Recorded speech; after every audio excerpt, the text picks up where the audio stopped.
Bonsoir Charlotte. Bonsoir Virginie, bonsoir à tous. C'était le grand jour pour François Bayrou qui a prononcé cet après-midi sa tant attendue déclaration de politique générale. Et oui, et la question des retraites était évidemment sur toutes les lèvres et après des jours de tractation, le Premier ministre s'est dit prêt à remettre ce sujet en chantier, ce sont ses mots. Objectif pour lui, évidemment, éviter une nouvelle motion de censure après celle de Michel Barnier en décembre dernier. Et lors de son discours de plus d'une heure, le Premier ministre a accordé 6 minutes au volet de l'éducation nationale et pourtant il l'a revendiqué, l'éducation nationale est à sa place, la première.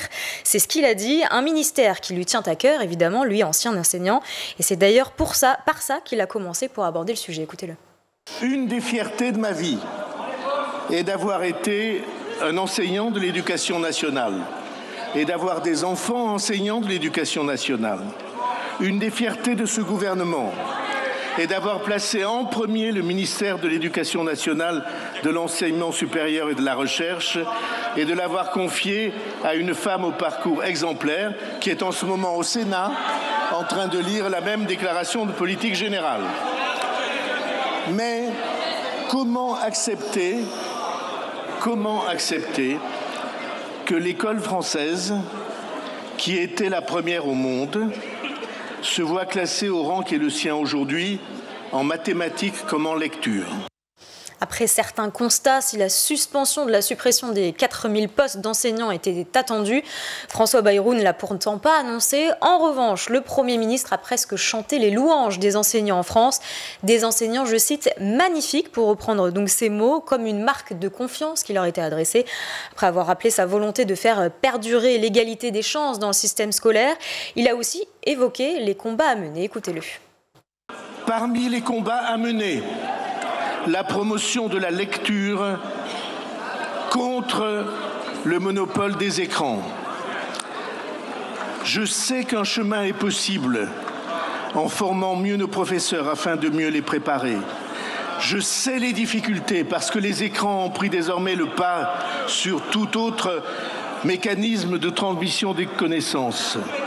Mais cet enjeu est un enjeu national et aussi en poursuivant la grande réforme de l'enseignement professionnel qui a été engagée par les gouvernements précédents.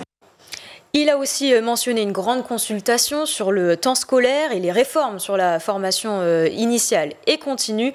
À noter aussi que l'Assemblée nationale, quant à elle, reprendra le 3 février prochain l'examen du fameux projet du budget 2025 de la sécurité sociale, texte sur lequel justement le gouvernement Barnier était tombé. C'est un sujet qui revient de plus en plus souvent, celui de l'éducation affective et sexuelle à l'école. Et aujourd'hui, c'est l'association Move Enfant qui mène une action à l'entrée des collèges et lycées de France pour réclamer des cours prévus par la loi. Exactement, des autocollants roses sur lesquels était indiqué « L'éducation affective et sexuelle, c'est ton droit. Réclame-la à tes profs » ont été collés aux abords d'une centaine d'établissements scolaires en France depuis la rentrée de janvier, avec en prime, vous allez le voir, un petit QR code renvoyant sur le site du ministère de l'Éducation. Objectif, sensibiliser les enfants évidemment et leur rappeler que l'éducation affective et sexuelle est un droit pour tous. Nous voulons simplement que la loi Evars, qui impose au moins 3 séances d'éducation à la sexualité dès l'école primaire, soit respectée. Or, ce n'est pas le cas, alors que seuls 15% des élèves en bénéficient. C'est ce qu'a déclaré Arnaud Gallet, cofondateur du collectif national en 2023, avec d'autres victimes d'inceste et de violences sexuelles. Pourtant, certains sont encore réticents sur le sujet et estiment que cela pourrait risquer de sexualiser leurs enfants. Dans le même temps, Jean-Baptiste Chatillon, directeur général d'Apprentis d'Auteuil, a quant à lui écrit une lettre ouverte à la ministre de l'Éducation nationale, Elisabeth Borne.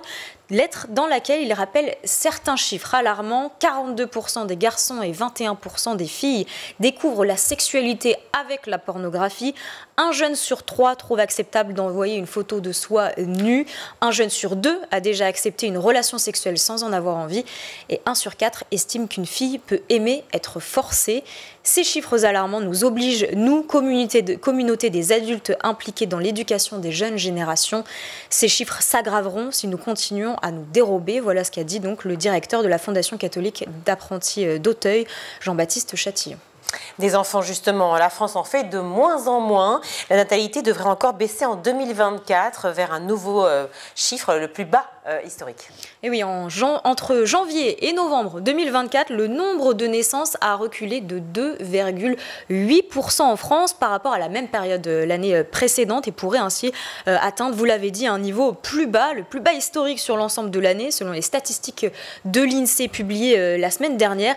Une baisse qui représente 15 758 naissances en moins d'une année à l'autre sur la même période. Il faut savoir qu'en France, le nombre de naissances ne cesse de diminuer chaque année depuis 2011, avec une seule exception, 2021, post-confinement et donc Covid. La France n'est pas le seul pays à connaître cette baisse de natalité, c'est le cas partout en Europe, avec un tiers de sa population âgée de plus de 65 ans et une perte d'1 million d'habitants prévue d'ici 2050.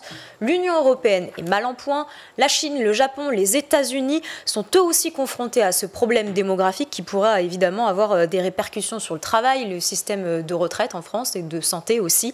Souvenez-vous d'ailleurs, notre président Emmanuel Macron avait parlé de réarmement démographique en janvier 2024.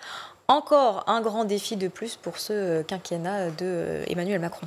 C'est un sondage pour le moins inquiétant. Selon le nouveau baromètre La Croix Verian La Poste, près de 2 tiers des Français ne font pas confiance aux médias sur les sujets d'actualité. Ils sont 62% à considérer qu'il faut se méfier de ce que disent les médias sur les grands sujets d'actualité. C'est 5 points de plus par rapport au baromètre de 2023. Dans le détail, les personnes sondées ont davantage confiance en leurs proches, puis aux médias classiques avec les journaux télévisés d'information ou la presse régionale pour s'informer. La bonne nouvelle, si on peut dire, c'est qu'à l'inverse, les influenceurs, les réseaux sociaux et les émissions de divertissement à la télévision suscitent le plus de doutes chez les sondés. Si l'intérêt pour l'actualité a augmenté ces dernières années, un Français sur 2 dit avoir un sentiment de fatigue face à l'actualité. Pire, les Français se sentent même de plus en plus angoissés et impuissants face aux informations. On ne va pas se mentir, on peut les comprendre parce que l'information est pas très gai en ce moment. Non, effectivement. On parlait de la confiance et de réseaux sociaux. Il y en a un qui commence à connaître un vrai succès, notamment aux États-Unis. C'est, alors là, je vais le dire, bon, il s'appelle Red Note. Oui, je vais vous laisser le dire. Alors en chinois, on va quand même essayer. Xiaohongshu, voilà, c'est pas évident. Red Note, c'est très bien pour les anglophones comme nous. Et oui, de nombreux utilisateurs américains de TikTok migrent donc vers cette application à cause du futur bannissement du réseau social dans le pays. Ce sera le 19 janvier prochain. Donc là, dans quelques jours, dimanche en fait. Vous le savez sûrement, les États-Unis ont adopté en avril dernier une loi qui a donné jusqu'à ce dimanche à la maison mère de TikTok pour revendre l'application.